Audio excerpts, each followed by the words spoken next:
Welcome, everyone, to Lyndhurst Community News. Today is Wednesday, August 30th. I'm Bryan Hennig, and here is what's happening around town. Now, normally I release these episodes early on a Wednesday. Today I was delayed, and that was for the matter about which I'm going to lead today. So, I'll lead today with the very sad news of the passing of ex-fire chief Bryan Hennig. Several weeks ago, I shared the story of how Bryan was escorted home from the hospital with a caravan of first responders from Lyndhurst, the county, as well as many surrounding towns. This past weekend, Bryan lost his battle with liver cancer. He was 62 years old. He was a dedicated public servant and a very esteemed member of the Lyndhurst community. His life was marked by kindness, gentleness, selflessness, service, and devotion. He was a fireman among firemen. He served also as the Bergen County Fire Marshal, which was his position currently at the time of his passing, as well as the former chief of the Lyndhurst Fire Department. His dedication to his community was further exemplified through his active membership in the Lyndhurst Fire Department for decades. His memory will be forever cherished by his family, friends, and the community, which he served so selflessly. He's survived by his sister, Barbara Sparta, and brother-in-law, Stephen Sparta. He was the cherished son of the late Roy and Edith Hennig. Also survived is his fire department family within Lyndhurst and beyond. This morning, Bryan was honored at a celebration of life held at the Lyndhurst Fire Department, where firemen and firewomen from all over Bergen County attended in his honor. The Lyndhurst Fire Department accompanied his casket from Stellato Funeral Home to the firehouse. As members of the Lyndhurst Fire Department walked behind as his casket was carried atop the old antique fire truck that we have.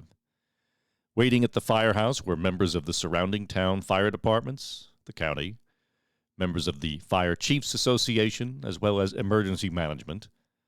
The Bergen County Sheriff, Anthony Curitan, was there, as well as the county executive, Jim Tedesco, State Senator Paul Sarlo, and former Mayor Lou Stellato, who gave a fitting eulogy. The main eulogy was offered by former Chief Richie Lindsay, a dear close friend for many, many decades.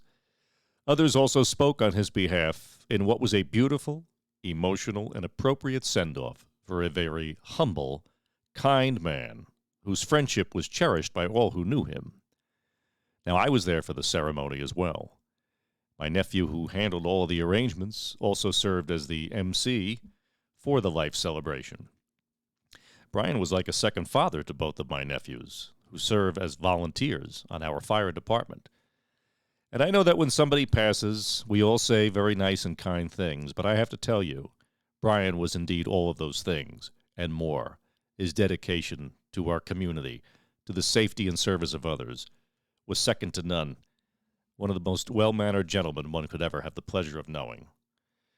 Bryan, we wish you eternal rest. You shall be missed greatly, but your memory shall live on in the hearts of all who knew you. All right. Well, now we'll move on with some of the other news from around the community. So here's some events coming up for the American Legion Post 139. Mark your calendars for Sunday, September 17th. That will be the first of our monthly scholarship fundraising breakfasts. The breakfast is from 9 a.m. till 11:30 a.m. We will be serving pancakes, hash browns, sausage or Taylor ham, scrambled eggs, which I make, coffee, tea, orange juice, and toast. Now, you may eat in, or you may take your breakfast to go. Tickets are $10 each, and I don't know where you can have breakfast anymore for $10. And all proceeds help to fund our annual scholarships to graduating seniors in Lyndhurst. We hold these breakfasts every month from September until June, so I'll remind you every month of the date of the next breakfast. And then on Saturday, October 7th, which is the first Saturday of October, and this event always happens on the first Saturday of October, The Sons of the Legion, Squadron 139, will be hosting its 17th annual Kenny's Clam Lovers Barbecue. It will feature thousands of steamed clams, as well as a raw bar with clams on the half shell. Now, in addition to clams, there will be sausage and peppers, burgers, hot dogs, and salads.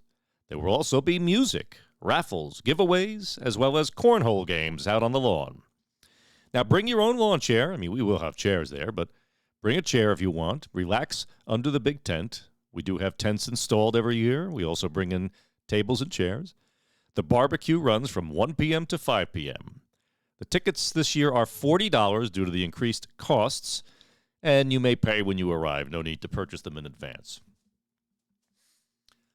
Now, Bergen County Clerk John Hogan presents Around the County. This is a satellite office and passport outreach service, and it's coming to Lyndhurst. And the nicest thing is there's no appointment necessary. So here's the what, the where, and the when. The what? Well, they're accepting passport applications and doing photos on site, swearing in notary oaths, photo cards for seniors, veterans, and exempt firefighters. Make sure you bring a check for payment, and for any information, further information, you may call 201-336-7055. It will be held in the caucus room of the Lyndhurst Town Hall on the second floor. That's the room in which court is held, as well as where the commissioners meet. That's at 367 Valley Brook Avenue. It will be Thursday, September 14th, and it will run from 10 a.m. to 2 p.m. And the United Presbyterian Church of Lyndhurst at 511 Ridge Road is having a fish and chips dinner on September 30th, and it's going to be prepared by The Thistle. Not sure what that means, but it's in quotes, but that's who's going to prepare it. Takeout will begin at 5:30 p.m. to 6 p.m., but eat-in will begin at 6 p.m. and last till 7:30 p.m. The ticket prices are only $20 per person, which I think is great.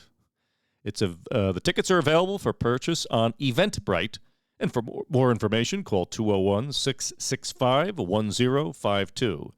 Tickets are limited, so make sure you order soon. Now, all proceeds will help with the cost of their living nativity scene that they do each December. In other news, Vinnie's Mutz is hiring. Yes, positions open are waiter or waitress, as well as cook. And now Vinnie's Mutz is going to be open for breakfast, so that's why he just keeps expanding and expanding. So if you or someone you know is interested in applying, send him a resume at nick@vinniesmutz.com. And Vinnie's Mutz is also doing dinner nights. Now, they're done by reservation only. It's a BYO, and it's $75 a person. And from what I'm told, because I've yet to have one, but so many people I know have gone to them, they're phenomenal. He just keeps bringing the food out, family style. So we'll have one on September 8th at 6:30 p.m. As they call it, it's a chef's menu dinner. September 15th at 7 p.m., which is open comedy mic night as well. Dinner's included, of course. And September 29th, 6:30 p.m., will be another chef's menu dinner. Okay, so let's see what's up we have here. And don't forget, the Elks Teacher Supply Drive will be Tuesday, September 5th from 3 to 6 p.m. at their lodge at 251 Park Avenue. And as I said last week, most people do not realize that teachers generally have to buy their own supplies for their classroom. So this is a wonderful service for our teachers. So if you are a teacher, or if you have a son or a daughter or a mother or someone in your family whom you know is a teacher, let them know about this Teacher Supply Drive. All right, now that's really in terms of the news this week. It's, Labor Day is here. School starts next week. People are getting their summers over with, getting situated. Kids have gone back to college. So that's pretty much the news. But what I do want to tell you, just as a follow-up, a couple of weeks ago, when I was talking about the Jersey Fresh tomatoes and how every August we look forward to them, that's one of God's greatest gifts. And I mentioned the fact that I gave a recipe of how to best cook them to make a fresh pomodoro sauce.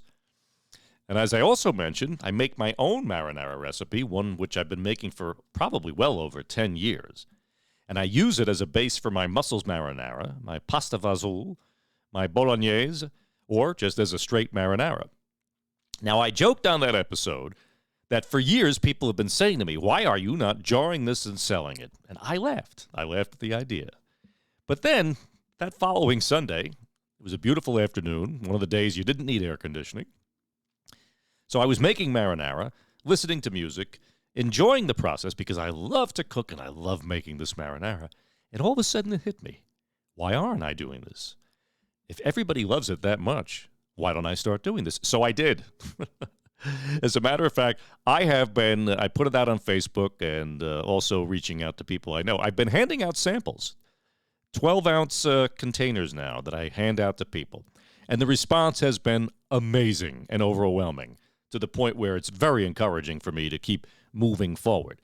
So what I wanted to do is to offer to this listening audience, now I can't obviously make several hundred samples, at least not this quickly, but the first 10 people who email to Lyndhurst Community News requesting it, I'll drop off a 12-ounce container freshly made, either on Thursday, whatever you hear, but it has to be the first 10 people. And, of course, if there's a few of you afterwards, I could always get back to you when I make another batch. But let me know. Send me your name and your address and the best place to leave it, and then I will let you know when it's being delivered, and it will be delivered by me. So just email LyndhurstCommunityNews@gmail.com. So that is it, folks. Don't forget to email all of your news to us about your club, group, organization, school, sport, or birthdays and anniversaries of note. Just email them to us at LyndhurstCommunityNews@gmail.com. The email is listed in the description box below, as are all contact informations and emails and phone numbers that are mentioned throughout the broadcast. So you never have to worry about running to get a pad and a pen or rewinding to get something else. Just check the box below. And remember to always make sure that the batteries in your smoke detectors and CO2 detectors are working properly. That can save your life. And so we'll see you all next Wednesday. And this is Bryan Hennig reminding you that a community is not its roads, buildings, and homes. It is its people. So let us always strive to continue to build the strong sense of community we have always had here in our township. So until next week, may God bless you and God bless this community.